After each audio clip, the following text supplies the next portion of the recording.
My name is Izzy and I'm a tutor on Cambly, and today you'll be learning all about dependent clauses, also known as subordinate clauses. A dependent clause is a group of words containing a subject and a verb, but not expressing a complete thought, so cannot be a sentence on its own. Often a dependent clause is marked by a dependent marker word. A dependent marker word is added to the beginning of an independent clause that makes it into a dependent clause. Some common dependent markers are after, although, as if, because, before, even if, even though, if, in order to, since, though, unless, whatever, when, whenever, whether, and while. Let's look at some examples of dependent clauses. When Jim studied in the library for his biology quiz, whenever I travel, that they like to eat sushi. We can see that each of these examples are clauses because they each have a subject, Jim, I, they, and a verb, travel, study, like. However, we can also see that they are dependent as they do not express a complete idea. They require independent clauses to be logically complete. So let's add some independent clauses to create full sentences.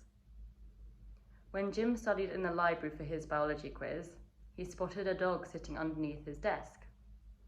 Whenever I travel, I like to stay in 5-star hotels. She found it disgusting that they like to eat sushi. Now all of the sentences make sense. There are 3 types of dependent clause. These are noun clauses, relative clauses, also called adjective clauses, and adverbial dependent clauses. First, let's look at noun clauses. Here is an example of a dependent clause acting as a noun. Whoever turned the lights off is making no noise. The dependent clause, whoever turned the lights off, is the subject of this sentence, making this a noun clause. Next, let's take a look at relative or adjective clauses. Here is an example of a dependent clause acting as an adjective. The watch that your sister sold me last week has broken. The dependent clause that your sister sold me last week describes the watch, so this is an adjective clause. If you are not sure whether the dependent clause is acting as an adverb or as an adjective, ask if the clause answers one of these 2 questions. Which one or what kind? In this example, the watch in the clause is the one that your sister sold me last week, and so this is an adjective clause. Finally, let's look at adverbial dependent clauses. Here is an example of a dependent clause acting as an adverb. He played football until his shoes gave him blisters. The dependent clause, until his shoes gave him blisters, modifies the verb to play.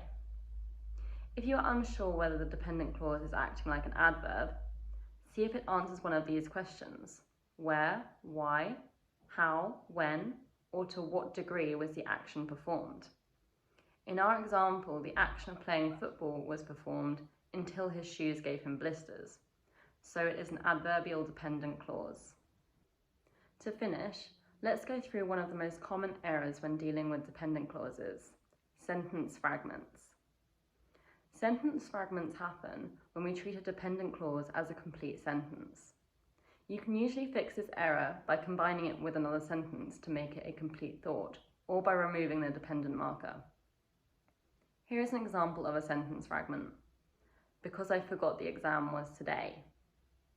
To fix this error, we could change the sentence to, because I forgot the exam was today, I didn't study, combining the sentence with a complete thought, which is the phrase, I didn't study. Alternatively, we could fix the error by removing the dependent marker, giving the sentence, I forgot the exam was today. I hope this lesson has helped you to understand dependent clauses a little bit better. For those of you who are unfamiliar with Cambly, Cambly gives you instant access to friendly native English speakers. You can take English lessons anytime, anywhere, right from your phone or computer. Schedule your next lesson with me using the link below. Thank you so much for watching. Bye!